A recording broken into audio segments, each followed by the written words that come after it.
Você já parou para pensar no verdadeiro custo de morar em uma grande cidade? Preço, aluguel, financiamento, especulação, tudo isso está em jogo. Preço alto, aluguel alto, financiamento impossível. Só nesses primeiros segundos você já percebe que o título e a thumbnail não são exagero. A verdade sobre o mercado imobiliário pode mudar a forma como você enxerga sua vida financeira. O que você vai ouvir hoje pode parecer incômodo, mas vai abrir seus olhos para entender como funcionam os bastidores desse mercado que aprisiona gerações inteiras em dívidas sem fim. É exatamente por isso que você precisa assistir até o fim, porque eu vou te mostrar um raciocínio que pouquíssimas pessoas conhecem e que pode livrar você de perder décadas de trabalho em um jogo que já foi armado contra você. O preço da casa própria deixou de ser um sonho e virou um pesadelo para milhões de famílias. Nos últimos 20 anos, o custo da moradia cresceu 3 vezes mais rápido que a renda das famílias. Isso não é apenas um problema local, é uma tendência mundial que atinge principalmente as grandes metrópoles. Jovens que entram no mercado de trabalho hoje já não sonham mais com a chave da casa própria, mas sim em como sobreviver com salários que mal pagam o básico. E o que parecia uma conquista, ter um teto, investir no patrimônio, se transformou em uma armadilha invisível. Quando a taxa de juros dispara, quando o financiamento fica insustentável, o que antes era sonho se converte em dívida eterna. Você está comprando uma casa ou está comprando 3, 4 casas pelo mesmo preço, só que em parcelas mascaradas. E esse é o ponto que muitos ignoram. Por trás do discurso de crescimento e valorização, o que existe é uma engenharia financeira que coloca as pessoas em ciclos de dependência. Pense comigo. Um prédio não tem data de validade, mas de repente ele passa a ser visto como ultrapassado em apenas 20 anos. Por quê? Porque a especulação imobiliária não pode parar. Novas regiões são artificialmente valorizadas enquanto outras são abandonadas. O que era considerado o melhor bairro da cidade há 2 décadas, hoje está em decadência. Mas será que foi o bairro que envelheceu ou foram as construtoras e o mercado que decidiram direcionar a atenção para outra área? Essa lógica é feita para manter o consumidor em movimento, para que a cada 15 ou 20 anos você precise mudar, precise comprar outro imóvel, precise entrar em outro financiamento. É a obsolescência programada, só que aplicada à sua vida inteira. E tem mais. Quando falamos em grandes centros como São Paulo, não é só o preço que pesa, é a qualidade de vida que se perde. Milhões de pessoas se aglomeram em poucas regiões, enfrentam horas de trânsito, pagam caro por serviços básicos e aceitam como normal viver correndo. Mas será que não é irracional concentrar tanta gente em tão pouco espaço? O que está acontecendo, silenciosamente, é um êxodo para cidades menores, onde ainda é possível ter qualidade de vida, trabalhar em formato híbrido ou remoto e reduzir drasticamente o custo da moradia. Pessoas estão começando a perceber que 2 horas no trânsito todos os dias equivalem a um mês inteiro por ano perdido dentro do carro.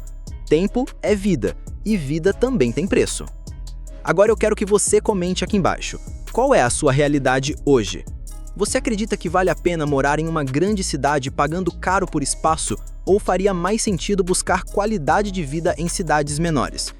Comenta para eu entender se você também já percebeu que essa lógica está mudando, porque a sua visão pode inspirar outras pessoas que estão passando pelo mesmo dilema.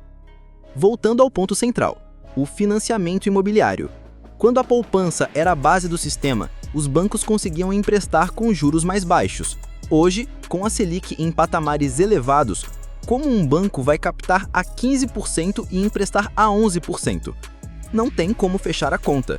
Resultado: financiamentos cada vez mais caros, famílias comprando casas que custam o triplo do valor original ao longo dos anos.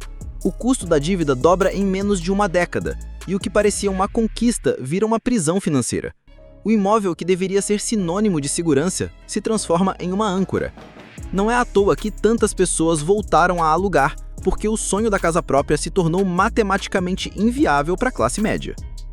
E é aqui que entra o jogo da especulação. Casas horizontais, em condomínios fechados ou bairros tradicionais, resistem melhor ao tempo. Você pode reformar, ampliar, modernizar. Mas prédios verticais? Elevadores envelhecem, encanamentos ficam obsoletos, o condomínio dispara. Você acha que está economizando pagando aluguel baixo, mas quando soma condomínio e manutenção, o custo real se torna absurdo. E a cada vez que um bairro é considerado ultrapassado, surgem novos empreendimentos em outra região da moda. Não é coincidência. Escolas de elite, padarias modernas, bares descolados, tudo é levado estrategicamente para criar a sensação de que aquela é a nova região nobre. E quem pagou caro pelo bairro anterior fica preso a um ativo que perde valor sem que nada de físico tenha mudado de fato. Se você observar com atenção, o ciclo se repete. Bairros que antes eram industriais viram centros verticais, depois se tornam ultrapassados, e o movimento segue para a região vizinha. Essa é a engrenagem da especulação imobiliária.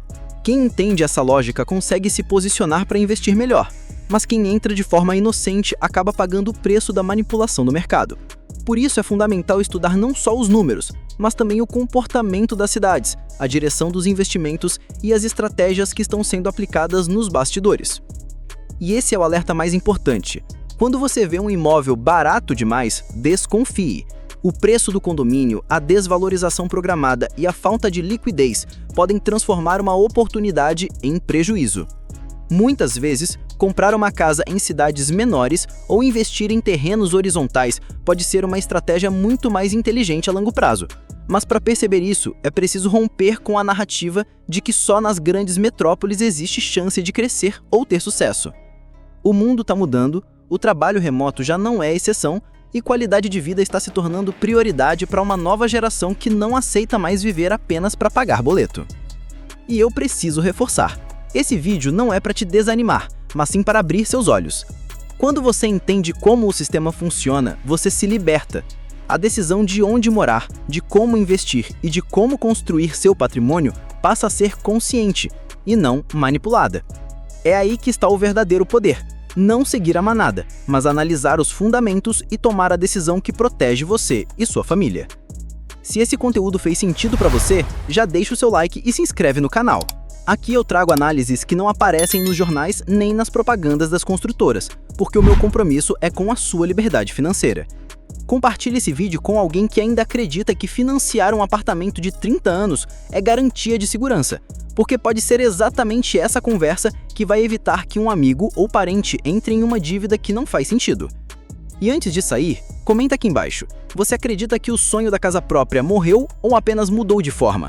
A sua opinião é importante e vai enriquecer o debate para todo mundo que está aqui buscando clareza em um tema tão fundamental. Agora, se você quer dar o próximo passo e aprender a investir de verdade, acesse o link na descrição. Eu preparei uma oportunidade exclusiva para quem já entendeu que não dá mais para depender apenas de narrativas antigas. A decisão está nas suas mãos. Esse é o momento de despertar, de analisar e de agir. Não caia na ilusão da especulação. Não se prenda em dívidas que corroem décadas de vida. Informação é poder, mas ação é liberdade. Escolha com consciência, invista com estratégia e construa um futuro sólido, porque esse jogo só é vencido por quem enxerga além do óbvio.